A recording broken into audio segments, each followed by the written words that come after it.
Hello. Good afternoon, everybody. Keto for Real Life People. And today I thought I'd pop in and just show you what I'm making for dinner tonight. I love Hatch green chilies. And I had some hamburger out thawed, and I happened to get my hands on some fresh green chili, and I roasted it myself, but it's extremely hot, so I'm going to do a blend. And all I'm going to do today is make some chili with some ground beef, some onions, some garlic, some canned Hatch green tomatoes with the green chilies in them. And we're going to use some beef bone broth that I made up last week and just make a green chili. Now, if you want to, you could add a little bit of cauliflower to it in lieu of potatoes. I prefer not to. Not saying I just prefer not to. I don't want to taste cauliflower. I think I could just enjoy the taste of the ground beef and the broth and the tomatoes and the chilies. And I really wanted to, I'm working on a tortilla recipe, and it did not work out, so you do not get it today, but at some point we'll find some really good tortillas. So let's get started, okay? I'm going to turn my heat on, and I'm going to put it down here, at about 250 degrees. And as this warms up, I'm going to add some fat to the pan. We want to saute some onions, some garlic, and then get our ground beef going. So I don't know if anybody's in there or not, because YouTube is different, y'all. I pulled some lard, but I think what I can do is I'm just going to use the fat from the top of my bone broth. I think the last YouTube live I did was making bone broth. It was a fiasco, but hey, I got some wonderful bone broth. Wonderful, mind you. So I'm taking the fat off the top, and I want you guys to see that this broth, let me come up to you guys. I want you to see what it looks like. Do you see how absolutely jiggly that is? It's like beef jello. That's a sign that it's been done right. The health benefits on this broth are fantastic. I think that's going to be plenty of fat down in there. You can't disconnect this. It's magnetic heat here. So yeah, we're going to do that, and I'll just pull off this last little bit here, and we need the extra fat, right? Because we're high fat. There we go. Let me see if there's anybody in here as that heats up. There we go. Yeah, it's showing it's going. Good. Oh, let me tap this thing here. I don't know. I don't know. I'm not going to worry. I'm just going to keep going. I'm telling you, there's nothing better than the smell of beef tallow or bacon fat or lard. It's just so naturally delicious. And I've got easily a cup to, depending on how many onions you want to use, you use them. If you're really strict with your carbs, maybe use a cup. But I'm making enough here that I'm going to easily get 8 to 10 servings. So it's not going to be overdone. But the flavor is going to be great. Whenever you're sweating onions, make sure you get some salt on them. Brings the flavor up, helps the sweat out. And I really just don't know if I'm recording or if I'm live. I don't know. And let's give that a here. There we go. Set that there. I'm going to turn the heat up just a notch. And once you get this done, about a minute or two into sweating your onions, then go ahead and add your garlic. Now, while we let that happen, let's talk about the chilies. These are what they look like. These are Hatch, New Mexico green chilies. These are a very extra hot strain, so even one of these could be just make this whole pot hot. I have a bunch of them, but really you want that chili to stand out. So what I also have is some jarred green roasted chili. This is flame roasted green chili. It's from Hatch Valley. It's the 505 brand. If you can get your hands on that, that is your closest thing to authentic, good green chili you're going to get. 505 happens to be the area code for New Mexico, by the way. So I'm going to take a blend of that. I'm going to take a jar of that and blend it with these green chilies. And we're going to get those going. And I didn't prep these because for those of you who don't know, what you do is you roast them. You can roast them on a grill, or you could put them on a cookie sheet, baking sheet, and put them under a broiler in your oven. And just let them blacken, and then pull them out, and then put them in a Ziploc baggie and freeze them with the skin on, because when they come out partially frozen, you peel them then, and they smell fresh, just like you just roasted them. If you wanted to take a step and go ahead and peel them and dice them and bag them like that, you can, but this is the way I was taught to do it when I lived in the Four Corners. Everybody knew you just did it this way, so. And the peels, just, if they're partially frozen like these are, they're just almost 100% thawed. They have like a few little ice crackles on them. Your peel will just come off really, really easy. It's just peels right off. Another good fact about the green chili is if you leave the seeds in, you're going to get a much hotter product. The end product is going to be much hotter. If you discard the seeds, it'll be milder. If you take the time to open them up all the way and kind of remove the vein and seeds, then you end up with flavor, a lot of flavor without the heat. I always leave the seeds and the veins. It drives my husband nuts. He's like, you and the kids love hot food. I don't necessarily love hot food. You make it too hot, I can't enjoy it. Sorry. But he eats it. He just eats it. So then we just remove the stems. There we go. And we'll just toss all this right here. And I'm going to go ahead and add our garlic to this and give it a stir.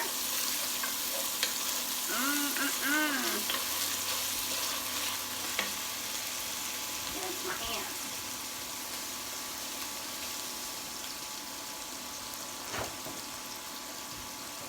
See, am I ever never-ending supply of this paper towels. All right, these are softened a bit. Now I've got about 1.5 pounds, close to 2 pounds of ground beef here, because like I said, this is going to be really meaty. I don't want it to be a little bit of meat here and there.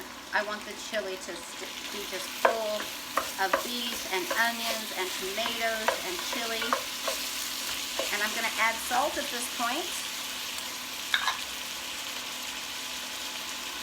A good dip. And some black pepper. Salt and pepper to taste, y'all. I like to get my sodium in. Get that salt off there. I'm also going to give this just a little shot, just to add to the meat. A little bit of onion granules. And I'm going to hold off on the garlic. Let's give it a stir.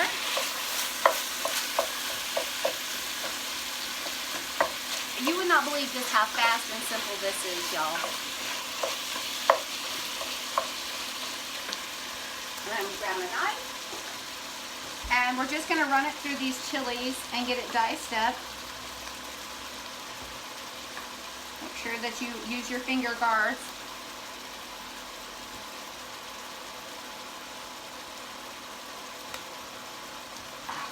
They smell so good. Now these are big chop.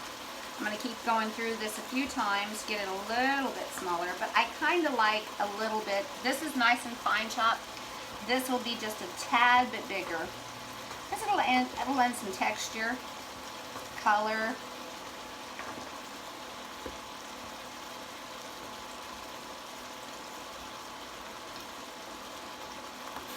Smelling good.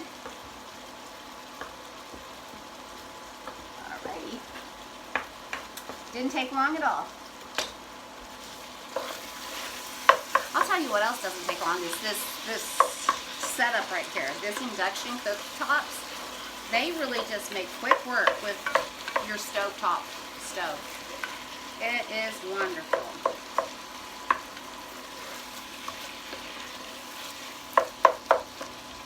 Now, if I will give this tip to you too. Say for instance, you're the only one keto, okay? Your husband, your kids, they're not keto.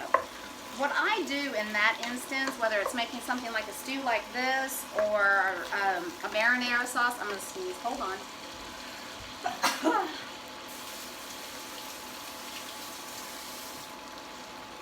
I think I got a little pepper up my nose there. So anyway, if you are the only one keto and your family isn't, then go ahead and get this all made up for yourself. Take out your part, and then if you want to go ahead and add some carrots and some potatoes to this and let it simmer and finish off, then they get to eat, you know, their regular stew. And that could be with any regular beef stew, pasta. I'll do that with marinara sauce. I'll make mine up, pull it to the side. They eat their noodles or whatever, and then I'll do like a spaghetti squash or something of that nature. Or sometimes I just, you know what I do? Sometimes I take the Fathead pizza recipe, add a little baking powder to it, and I make a thing of marinara dipping sauce, and I just make cheesy bread and dip it. It tastes really good. It's a nice alternative to spaghetti. Gets that Italian craving done. I'll have to show you how to do that one time too. Alright, so our ground beef is nice and browned. And I'm going to go ahead and start. I should probably get a spoon because this broth is jiggly. But we're going to get this awesome broth going. Guys, you have to realize this is healing food. It is healing. It's not just some boxed broth from the store that's just been weak and doesn't have the collagen. This has all of the healing properties to it that you can't get from store-bought. You just can't. Flavor you can't get either. This is deliciousness. Let's see here.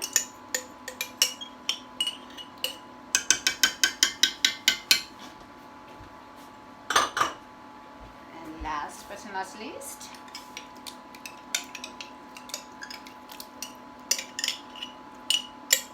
it's so jiggly.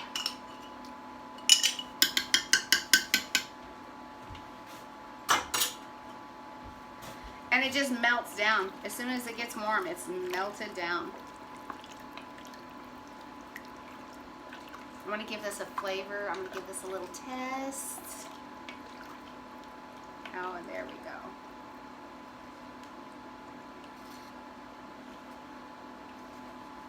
Do the little taste test here. See where we're at. Ah, so good. I do think we are in for a little more salt now.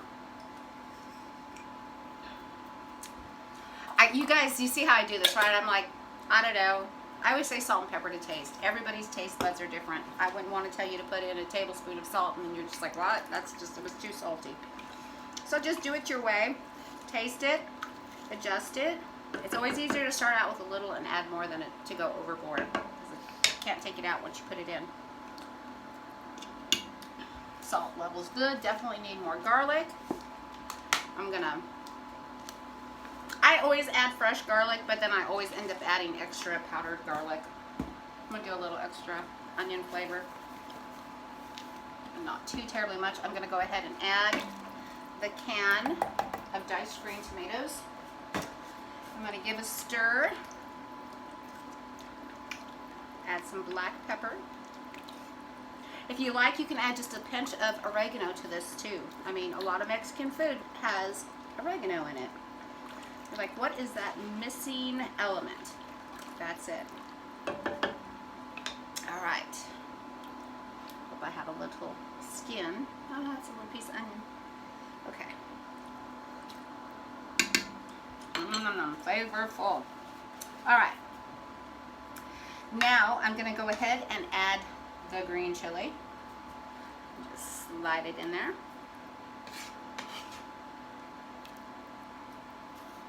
I said if you wanted to add something like some radishes maybe, or cauliflower florets, you could do that. If that's your thing. Sometimes I just don't. I would rather do without the cauliflower personally sometimes. Something like this, I don't want that flavor to come through on my chili. Cauliflower and chili just isn't my thing. Heat. Now I've got a 12-ounce jar of green chili. I'm adding every bit of that. And then I'm going to taste it and see if I need more. Usually it's about 3 cups of chopped chili for the stew.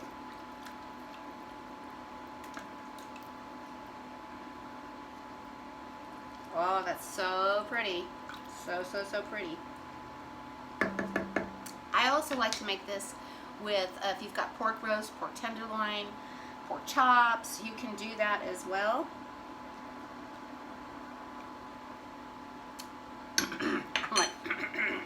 Yes.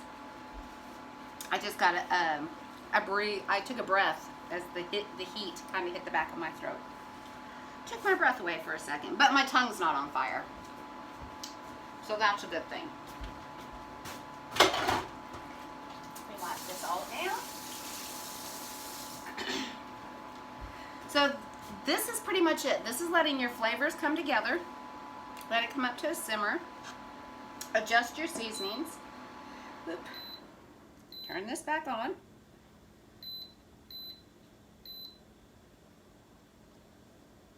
Down we go. There we go. Get that going. Sorry. Oops. Had to wipe it off for a second. Set that there. There we go. Just kind of make it a little easier to work in the kitchen when I get it all out of the way.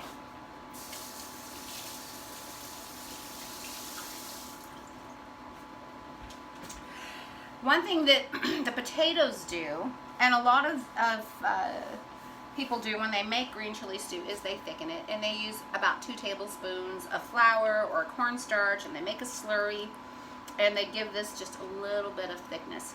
Guys, we're going to use konjac root, also known as glucomannan, pure powder. But I want this to come up to a simmer before I add it, because I want to make sure that all my flavors are meshed together. And I got rid of my spoon again. There we go. And I'm going to bring this over here to the next step. If you are wondering what this was lard, and I thought, why did I pull that out when I had the fat right on top of the broth, the bone broth? These are going to be toppings, if you so choose to use them. And I'm going to bring this up.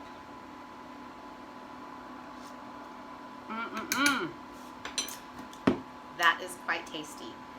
So yes, delicious. Oh, I can't wait. I had enough time. Like I said, I spent my time. I'll show you what I was doing. I was working on a dough to try to do tortillas, but it kept crumbling, and I just didn't want to make tortillas with pancake batter.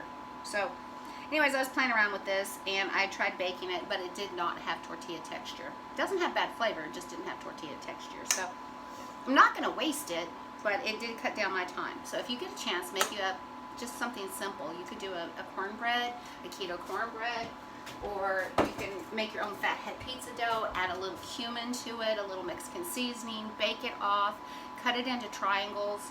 You could make this and have that with this. It would be absolutely delish. Delish, I tell you. Oh. It's just getting prettier as it goes. I love it when the colors pop. You've got, and it's festive. It's got your red and green in it. 'Tis the season. Now, as the bubble starts coming up on it and we get to the simmer spot, then I can add a little bit of thickener. Do I have to wait that long? No, it's just old school way of thinking. Because it'll finish thickening out. I don't want to make it too thick. Delicious. a half a teaspoon. I think that'll work out just right. Bring it up. Now when you do your konjac root, I like it better than xanthan. I think xanthan's good in baked goods. I think it really holds up well to breads, cakes, things like that, muffins. But I like the konjac root and how it just doesn't add strange texture, and it doesn't thicken quite as hard as xanthan gum. So I added a half a teaspoon, and then I'm just going to wait and see. I don't want it overly thick. I just want it somewhat, just a little bit. And I am going to pull some of this out, and then when I get done here, I'm going to peel a few potatoes. I'm going to pop them down in here because I'm going to take this pot of stew over to my brother-in-law and sister-in-law's house tonight. And they'll enjoy it with the potatoes in it. Maybe I'll put a few carrots in it for them. And then I will have mine on the side. It's this easy, guys. There we go. See that steam coming up? I don't know if you can see the steam or not. But I am going to do a little taste test for you. Always do.